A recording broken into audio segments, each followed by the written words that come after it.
ఈ నెల 27 నుంచి తన తొలి పర్యటన మొదలవుతుందన్నారు ఏపీ బీజేపీ అధ్యక్షుడు మాధవ్.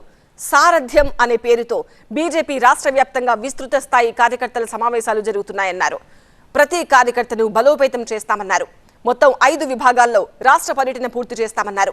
నాయకత్వం అంటే పదవులు కాదు, 360 డిగ్రీల దృష్టితో ముందుకు వెళ్లాలన్నారు. కేంద్ర రాష్ట్ర పనుల మ్యాప్తో ముందుకెళ్తామన్నారు మాధవ్. రేపు 27వ తారీఖున మన కలియుగ దైవం శ్రీ వెంకటేశ్వర స్వామి యొక్క తొలి గడపగా ఆ యొక్క కడప జిల్లాలో ఈ యొక్క కార్యక్రమాన్ని ప్రారంభించాలని చెప్పి నిర్ణయించడం జరిగింది.